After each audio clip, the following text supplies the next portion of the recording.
আসসালামু আলাইকুম। আশা করছি সবাই ভালো আছেন। আমি আরেকটি নতুন টপিক নিয়ে আপনাদের মাঝে চলে আসলাম। আমি অবশ্য কথা দীর্ঘ করব না, মূল টপিকে চলে যাব। টপিকটি হচ্ছে আপনার রেটিং বিষয়ে। আমি গত ভিডিওতে বলছিলাম আপনার রেটিং বিষয়ে ডিটেলস একটু আলোচনা করব এবং সেটি নিয়ে চলে আসলাম। এটি অনেক একটা গুরুত্বপূর্ণ টপিক। আপনারা যারা গার্মেন্টসে চাকরি করতেছি আমরা, সবার জন্য এটা অনেক বড় একটা ইম্পর্টেন্ট বিষয়। শুধু গার্মেন্টস না, এটা প্রত্যেকটা কাজের জন্যই লাগে, কিন্তু মূলত আমরা গার্মেন্টসকে রেফার করব এবং এই টপিকটা খুবই গুরুত্বপূর্ণ। Rating, performance rating. আমরা একটু ডেফিনেশনটা একটু দেখি।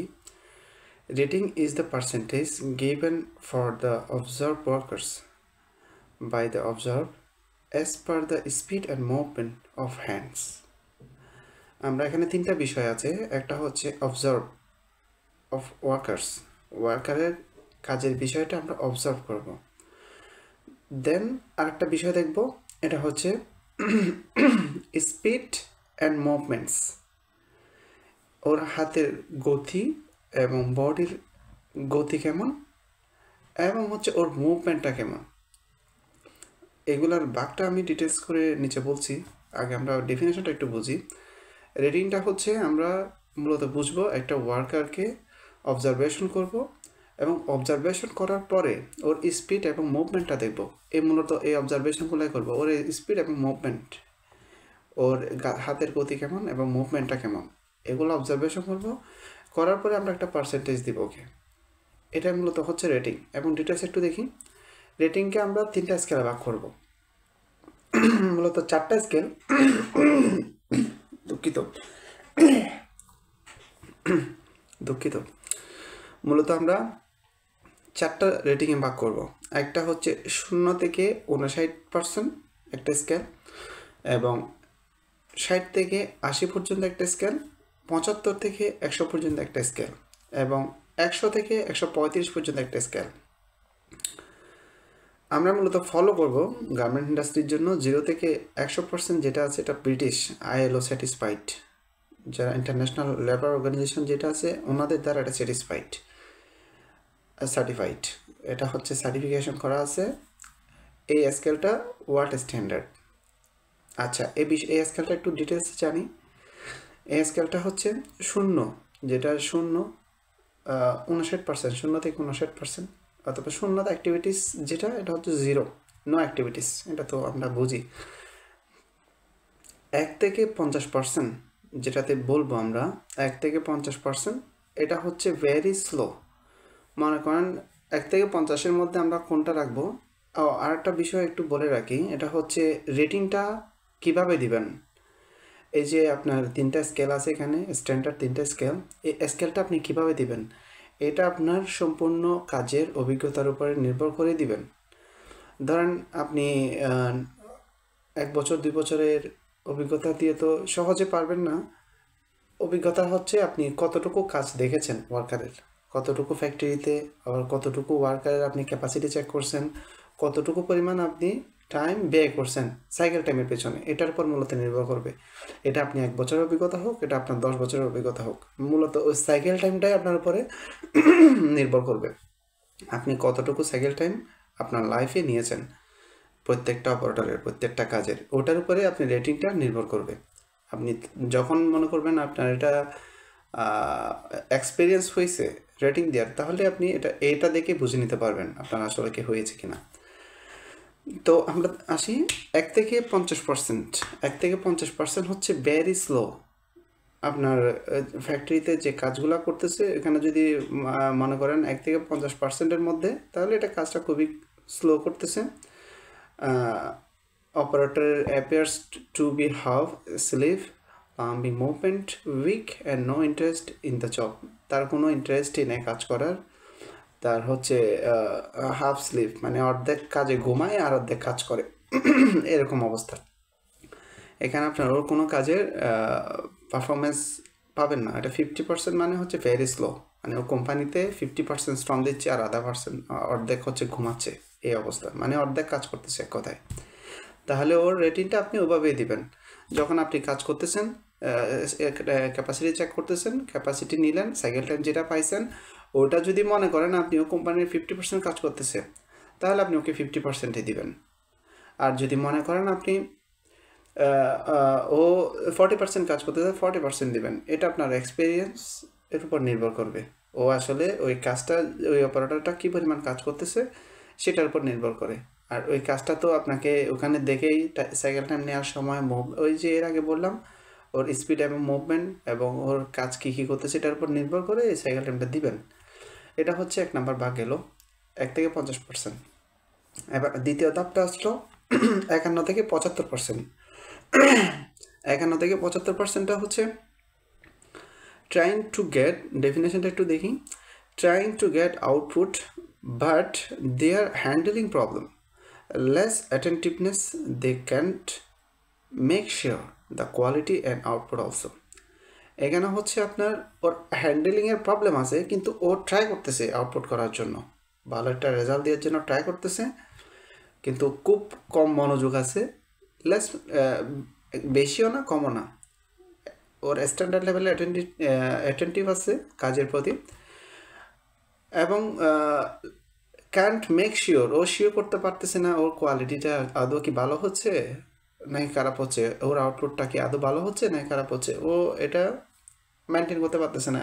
এক কথা হচ্ছে ওর একটা মিডিয়াম ক্যাটাগরি, ও বেশি খারাপও না বেশি ভালোও না, মিডিয়াম লেসের মধ্যে আছে, মিডিয়ামের মধ্যেই আছে। ধরুন মিডিয়ামের মধ্যে আছে, মিডিয়ামের মধ্যে আপনার 50 থেকে 75%, এটা আপনার ওই কাজটার উপরে নির্ভর করবে, ওর মুভমেন্ট এবং স্পিডের উপরে। এটা আপনার স্কেলের মাধ্যমে কাজ, যে কাজটা করছেন এটা স্কেলের মাধ্যমে এই কাজটা এখানে আপনাকে দিতে হবে পার্সেন্টেজটা। এটা মূলত ওর হ্যান্ডেলিং এবং হচ্ছে ওর মুভমেন্ট এবং যে কাজটা করতেছে ওই কাজের কোয়ালিটি এবং আউটপুট। এটা তো অবশ্য ডেফিনেশনতে দিয়েই দিয়েছি এখানে, সেটা ফলো করতে হবে আর কি। আশা করি বুঝতে পেরেছেন। যদি এখানে কোনো কনফিউশন থাকে একটু জানাবেন কমেন্টসে। এবং 3 নাম্বার যেটা স্কেল, 3 নাম্বারের স্কেলটা হচ্ছে 76 থেকে 100%। ডেফিনেশনটা একটু দেখি। Very faster than other operators, they are working with their 100% concentration and make the garments satisfactory and quality satisfactory and quality। যাই হোক 75 থেকে 100%-এর মধ্যে যে কাজটা করতেছে এটা হচ্ছে ভেরি ফাস্টার, অন্যান্য দুই যে স্কেল আছে ওই স্কেলের চাইতে খুবই ফাস্টার। দেয়ার ওয়ার্ক 100%, এরা 100% অ্যাটেন্টিভলি কাজ করছে এবং স্যাটিসফ্যাক্টরি লেভেলে good, output also good, output লেভেলও গুড, স্যাটিসফ্যাক্টরি।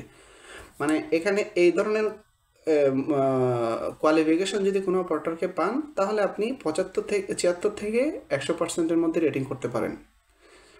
ধরেন একটা অপারেটর কাজে খুব ভালো, ও পারফরমেন্সও ভালো দিচ্ছে, আউটপুটও ঠিক দিচ্ছে, হ্যান্ডেলিং মুভমেন্ট সব ঠিকঠাক, সেখানের মধ্যে আপনি এটা স্কেলে দিবেন, হয়তো ওকে 80 দিবেন, ওর কাজের উপর নির্ভর করে 90 দিবেন, অথবা 95 দিবেন। অনেক সময় দেখা যায় 100%ও দেওয়া যায়, যদিও আমার এসএমবি যেটা দেওয়া আছে ওই এসএমবিটা যদি অ্যাচিভ করতে পারে 100% রেটিংও হতে পারে, নো প্রবলেম।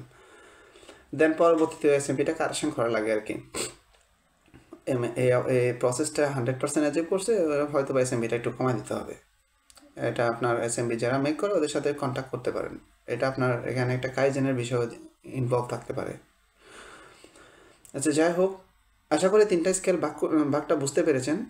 আরেকটা স্কেল আছে, এটা হচ্ছে চতুর্থ, যেটা আমি আগেও ডিসকাস করছিলাম, 0 যেটা আছে এটাতে নো অ্যাক্টিভিটি, 100 থেকে 135%।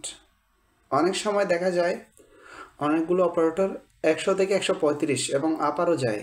এখানে অনেক দুইটা বিষয় আছে, একটা হচ্ছে ও ভালো কোয়ালিটি ভালো প্রোডাকশন দিয়ে রেটিংটা করছে 100-এর উপরে, অনেক সময় দেখা যায় এর নিচেও করে।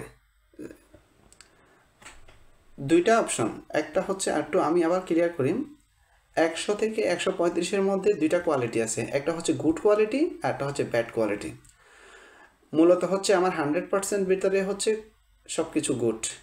অনেক সময় দেখা যায় আমার একটা অপারেটর আছে, ও খুবই দ্রুত কাজ করতেছে, সাইকেল টাইম খুবই কম, আমার স্ট্যান্ডার্ড সাইকেল টাইম ধরেন 25 সেকেন্ড, ও করতেছে 20 সেকেন্ডে, তাহলে এখানে 5 সেকেন্ড মানে ও অনেক উপরে চলে গেল। ক্যাপাসিটি। তাহলে দেখতে হবে আসলে কোয়ালিটি এবং আউটপুট কোয়ালিটি ঠিক আছে কিনা। কোয়ালিটি যদি ঠিক না থাকে আমার ওই সাইকেল টাইমে তো দরকার নাই ওখানে, তাহলে ওকে 100%-এ নিয়ে আসতে হবে এবং কোয়ালিটি সম্পন্ন করতে হবে। অনেক সময় দুঃখিত, আজকে আমার গলাটা একটু সমস্যা করছে। অনেক সময় দেখা যায় 100%-এর উপরে 135%-এ যেটা আছে ওর যদি কোয়ালিটি খারাপ থাকে তাহলে ওকে সাইকেল টাইম বললো যে তুমি একটু টাইম নাও কিন্তু আমার কোয়ালিটি ভালো করো। এটা হচ্ছে একটা রুলস। আবার অনেক সময় দেখা যায় ভালো হচ্ছে, অ্যাকচুয়ালি ভালো হচ্ছে, প্রোডাকশনও ভালো হচ্ছে, কোয়ালিটি ভালো হচ্ছে, তাহলে রেটিংটা অনেক বেশি। তাহলে আবার ঠিক সেম এসএমবিটা একটু কমাই দিতে হবে, যেহেতু আমার এসএমবিতে যেহেতু এখানে বেশি দিয়ে আছে তাহলে একটু কমাইতে হবে। এখানে আপনি কাইজেন হিসেবে ম্যানেজমেন্টকে দেখাতে পারেন আমি এই সাইকেল টাইমটা এভাবে কমাইছি। তবে এখানে আপনার অবশ্যই ইমপ্রুভমেন্ট আছে, এটা অবশ্যই শো করাইতে হবে। এর রেটিংটা খুবই একটা ইম্পর্টেন্ট বিষয়, এটা আমরা সবাই জানি গার্মেন্টস ইন্ডাস্ট্রিতে। আশা করি আমি রেটিংটা আপনাদেরকে বোঝাতে পেরেছি। আপনারা যখন পারফরমেন্স রেটিংটা দিবেন এই 3 ক্যাটাগরিতে ভাগ করে দিবেন এবং এটা আপনার নির্ভর করবে আপনার কাজের উপরে। এটা আমরা অবশ্যই বুঝতে পেরেছি, আপনারা কাজ করতে করতে বুঝতে পারবেন কিভাবে আপনি রেটিংটা দিবেন। সো আশা করছি আজকের ভিডিওটা আপনাদের অনেক উপকারে আসবে। আমাকে একটু জানাবেন কমেন্টসে কোনো ধরনের সমস্যা থাকলে, বোঝাতে কোনো টপিক যদি বাদ পড়ে, কোনো টপিক যদি বুঝতে না পারেন একটু জানাবেন। আর আমার চ্যানেলটার সাথেই থাকবেন, ইনশাআল্লাহ পরবর্তীতে আর একটা ভালো টপিক নিয়ে হাজির হব। আসসালামু আলাইকুম।